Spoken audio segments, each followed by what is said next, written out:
ketika Teh Airin Rahmidiani ini tidak mendapatkan rekomendasi dari partainya, yaitu Partai Golkar. Teh Airin ini akan maju sebagai calon gubernur Banten berpasangan dengan Partai Demokrasi Indonesia Perjuangan atau PDI Perjuangan sebagai calon wakilnya. Sudah dideklarasikan, bahkan Teh Airin ini sudah mendapat wejangan dari Ketua Umum PDI Perjuangan, namun tiba-tiba setelah 1 hari Teh Airin ini mendapat wejangan dari Ketua Umum PDI Perjuangan sampai mendapat teriakan kencang, "Airin!"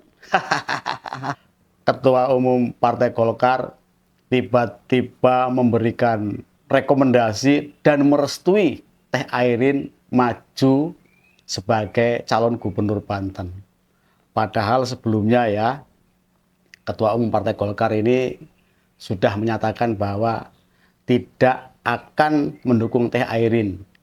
Melalui Ketua DPD tingkat 1 Golkar Provinsi Banten menyebutkan bahwa tidak diusungnya Teh Airin oleh Partai Golkar ini adalah demi keselamatan partai tersebut. Jadi kalau sudah demi keselamatan, ya keselamatan katanya. Namun pada akhirnya ketika Teh Airin mendapat teriakan kencang dari Ketua Umum PDI Perjuangan dan diminta untuk memakai baju berwarna merah hitam yang ini menjadi salah satu simbol dari PDI Perjuangan ya. Pak Bahlil Lahadalia, Ketua Umum Partai Golkar, langsung memberikan rekomendasi. Yang ini juga menjadi kejutan menggembirakan bagi Teh Airin ya. Karena yang sebelumnya ia harus bergabung dengan partai lain, tiba-tiba partainya ini merestui dan ikut mengusungnya sebagai calon gubernur Banten. Kejutan ini tentunya tidak hanya dirasakan kebahagiaannya oleh Teh Airin dengan direkomendasikan Teh Airin Rahmidiani oleh Partai Golkar, tentu saja ini juga akan menjadi peluang pasangan calon bupati dan wakil bupati di Kabupaten Tangerang, yaitu Haji Muhammad Masyal Rashid dan Teh Intan Nurul Hikmah. Namun berbeda dengan Haji Mat Romli. Haji Mat Romli dengan Teh Airin Rahmidiani sebelumnya kita lihat ya gambar-gambarnya di mana-mana bersandingan dan sudah menjadi tandem yang siap memenangkan kepala daerah tingkat 1 dan tingkat 2. Namun ketika tiba-tiba Teh Airin Rahmidiani mendapatkan restu, rekomendasi dari Partai Golkar dan Haji Mat Romli ini tidak mendapatkan restu dari Partai Golkar, tentu saja ini akan mengubah pergerakan tim dari Haji Mat Romli dalam memenangkan perhelatan pilkada di Kabupaten Tangerang. Karena ketika Golkar mengusung Teh Airin di tingkat provinsi dan Golkar mengusung pasangan Haji Muhammad Masyal Rashid dengan Teh Intan Nurul Hikmah di Kabupaten Tangerang, Haji Mat Romli ya harus kehilangan dukungan sehingga munculnya Teh Airin Rahmidiani sebagai calon gubernur Banten yang diusung juga oleh Partai Golkar ini menguntungkan bagi pasangan Haji Muhammad Masyal Rashid dan Teh Intan Nurul Hikmah. Lalu kira-kira siapa di antara 3 pasangan calon bupati dan wakil bupati Kabupaten Tangerang yang bakal memenangkan pilkada 2024? Ini seru ya. 3 pasangan calon bupati dan wakil bupati ini memiliki peluang yang sama.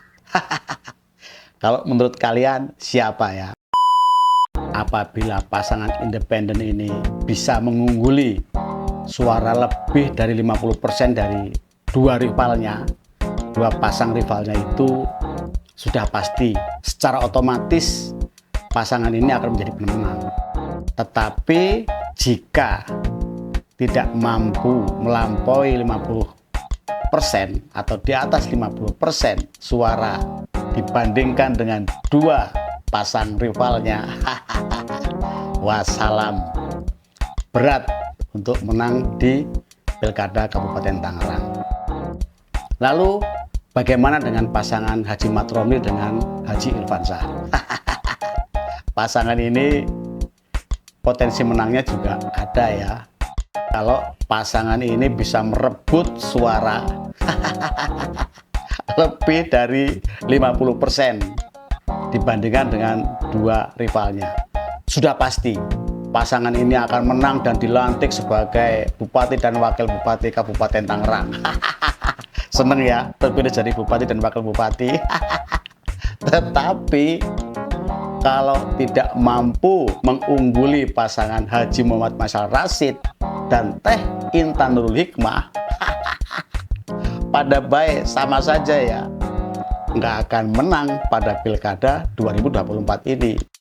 Jika Haji Muhammad Masyar Rashid dan Teh Intan Nurul Hikmah mampu merebut hati masyarakat, merebut simpatik masyarakat, dan bisa mendapatkan suara lebih dari 50%, pasangan independen dan pasangan Haji Mat Romli, Haji Irfansyah ini dipastikan lewat. Tetapi semua kita serahkan kepada seluruh masyarakat di Kabupaten Tangerang. Karena kalau kita lihat ya, masyarakat Kabupaten Tangerang sekarang ini sudah pinter-pinter, sudah cerdas-cerdas, tahu bagaimana ia memilih calon pemimpin. Tapi dengan direkomendasikannya Teh Airin Rahmidiani yang sebelumnya bertandem dengan Haji Mat Romli, yang Teh Airin dapat dukungan dari Golkar dan Haji Mat Romli tidak mendapatkan dukungan dari Golkar, ini akan memberikan peluang besar terhadap pasangan Haji Muhammad Masyar Rashid dan Teh Intan Nurul Hikmah. Ya mau tidak mau ya, Golkar yang sebelumnya ini siap mendukung tandem antara pasangan Teh Airin dan pasangan Haji Mat Romli, ini pasti akan lebih mempertimbangkan memilih calon atau pasangan calon yang diusung oleh Partai Golkar. Sedangkan yang diusung Partai Golkar untuk Kabupaten Tangerang ini Haji Muhammad Masyar Rashid dan Teh Intan Nurul Hikmah. Jadi jelas ya, perhelatan pilkada di Kabupaten Tangerang ini pasti akan seru karena terjadi banyak kejutan-kejutan. Tandem-tandem yang tadinya akan bertandem kini harus pecah karena rekomendasi itu turun pada tandem yang sebelumnya tidak bertandem.